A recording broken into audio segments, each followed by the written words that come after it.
ప్రసిద్ధ పుణ్యక్షేత్రమైన పెంచులకోనకు మహర్దశ పట్టనుంది. క్షేత్ర సమగ్ర అభివృద్ధికి ఏకంగా 70 కోట్ల అంచనా వ్యయంతో మాస్టర్ ప్లాన్ సిద్ధం చేసినట్లు వెంకటగిరి ఎమ్మెల్యే కురుగుండ్ల రామకృష్ణ తెలిపారు. ఆలయ చైర్మన్ చెన్ను తిరుపాల్రెడ్డితో కలిసి అభివృద్ది పనుల ప్రాంతాలను పరిశీలించిన ఎమ్మెల్యే అనంతరం మీడియాతో మాట్లాడారు. శ్రీ ఆదిలక్ష్మి అమ్మవారి ఆలయాన్ని పూర్తిగా గ్రానైట్ రాతితో పునర్నిర్మించేందుకు 35 కోట్లు కేటాయించనున్నట్లు తెలిపారు. శ్రీ లక్ష్మీ నరసింహస్వామి దేవస్థానం పునర్నిర్మాణంతో పాటు క్షేత్రంలో మౌలిక వసతులను మరింత మెరుగుపరచనున్నట్లు చెప్పారు. భక్తుల రద్దీని దృష్టిలో ఉంచుకుని పెంచులకోనకు వచ్చే ప్రధాన రహదారిని డబుల్ రోడ్డుగా విస్తరించేందుకు ప్రణాళికలు సిద్ధం చేసినట్లు వెల్లడించారు. దూర ప్రాంతాల నుంచి వచ్చే యాత్రికుల కోసం మరిన్ని వసతి గదులు, ఇతర సౌకర్యాలు కల్పించనున్నట్లు తెలిపారు. ప్రైవేట్ వ్యాపార ధోరణులను నియంత్రించి తిరుమల తరహాలో భక్తులకు ఉచితంగా మెరుగైన సేవలు అందించేందుకు చర్యలు తీసుకుంటామని ఎమ్మెల్యే పేర్కొన్నారు. రాబోయే 2 ఏళ్లలో అభివృద్ది పనులను పూర్తిగా చేసి భక్తులకు అందుబాటులోకి తీసుకురావడమే లక్ష్యమన్నారు. ఈరోజు అమ్మవారి ఆదిలక్ష్మి అమ్మవారు పునర్నిర్మాణం కోసం పర్యవేక్షించడానికి ఈరోజు నేను చైర్మన్ అందరం కూడా వచ్చాము, పర్యవేక్షించాం. అది త్వరలోనే అమ్మవారిని గుడి పునర్నిర్మాణం కోసం, అదేవిధంగా మెయిన్ గుడి కూడా అభివృద్ధి గ్రానైట్తో చేసేదానికోసం టోటల్గా ఒక 70 కోట్ల దాకా ఖర్చు పెట్టి 35 కోట్ల గ్రానైట్ అవుతుంది. ఇది అవుతుంది.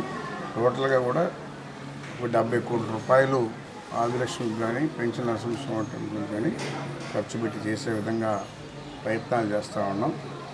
దీన్ని ఎండోమెంట్ మినిస్టరు గౌరవనీయులు ఆన రామానాయుడు గారు, కూటమి ప్రభుత్వం, ముఖ్యమంత్రి చంద్రబాబు నాయుడు, అదేవిధంగా ఉప ముఖ్యమంత్రి పవన్ కళ్యాణ్ గారు, అదేవిధంగా విద్యాశాఖ మంత్రి లోకేష్ బాబు గారు అందరికి కూడా ధన్యవాదాలు తెలియజేస్తున్నాం. ఎందుకంటే ఈ కూటమి ప్రభుత్వంలోనే ఈ అభివృద్ధి కార్యక్రమాలన్నీ కూడా జరుగుతున్నాయి. గత ప్రభుత్వంలో 5 సంవత్సరాలు ఎక్కడా తట్టిన మట్టేసిన మహరాలు లేవు, ఒక టెంపుల్ కూడా అభివృద్ధి చేసిన కార్యక్రమాలు కూడా లేవు.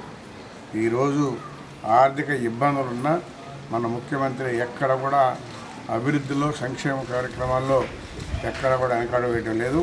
బ్రహ్మాండంగా ఫండ్స్ ఇచ్చి మరి మనంతా కూడా ముందు పంపించి అభివృద్ధి కార్యక్రమాలు చేయమని చెప్పడం కూడా జరుగుతూ ఉంది. అందులో భాగంగా మెయిన్గా వెంకటగిరి నియోజకవర్గంలోనే మరి శ్రీ శ్రీ పెంచల నరసింహస్వామి టెంపుల్ ఉండడం, అదేవిధంగా ఆదిలక్ష్మి గారు, ఈ 2 టెంపుల్స్ కూడా అభివృద్ధి కోసం ఈ 2-3 సంవత్సరాల్లో పూర్తి చేస్తాం. ఖచ్చితంగా అభివృద్ధి చేసి చూపిస్తామని చెప్పడం తెలియజేస్తా ఉన్నాం.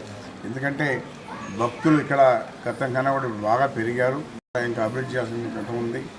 యాత్రికులకి ఎలాంటి ఇబ్బందులు లేకుండా ఇంకా రూములు కానీ అన్నీ కూడా ఇప్పుడు ఎవరైతే ప్రైవేటుగా పెట్టుకొని వ్యాపారాలు చేస్తున్నారో ఈ పుణ్యక్షేత్రంలో వ్యాపారాలు చేయకుండా అన్నీ కూడా అందరికీ కూడా హ్యాండ్ ఓవర్ చేసుకొని వాళ్ళకి తిరుమలలో ఏ విధంగా అయితే ఇస్తున్నారో అదే విధంగా ఇవ్వాలని చెప్పని కూడా మేము కూడా మాట్లాడుకున్నాం. ఇంకొక మీటింగ్ పెట్టుకొని మీటింగ్ పెట్టుకొని డెసిషన్ తీసుకొని ఆ కార్యక్రమాన్ని కూడా ఎవరైతే డోనర్స్ ఉన్నారో వాళ్ళందరూ కూడా పిలిపించుకొని మీటింగ్ పెట్టి అది త్వరలో చేయబోతున్నామని చెప్పని కూడా తెలియజేస్తూ సెలవుకుంటున్నాం.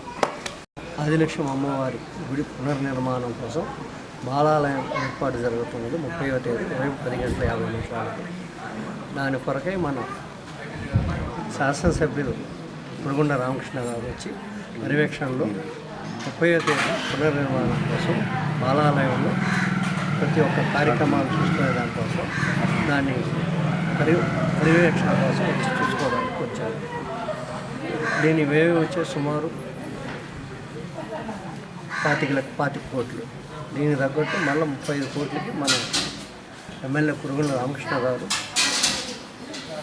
మన సీఎం గారి ద్వారా ఇంకొక 35 కోట్లు మన స్వామివారి ఆలయానికి కూడా తీసుకొచ్చేదాన్ని లెటర్ పెట్టబడి దానికి శాంక్షన్ తీసుకురాబడుతుంది.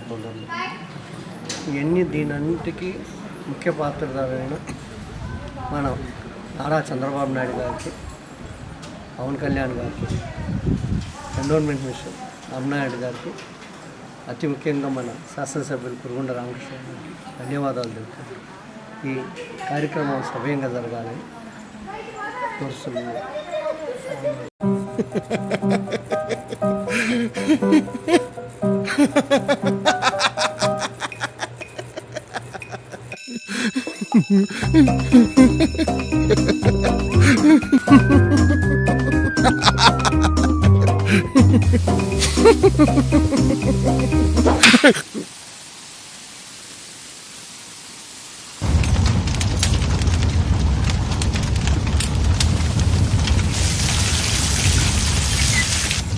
बाहर जितना भी हो पावर, अंदर ना आए shower with Asahi waterproof windows.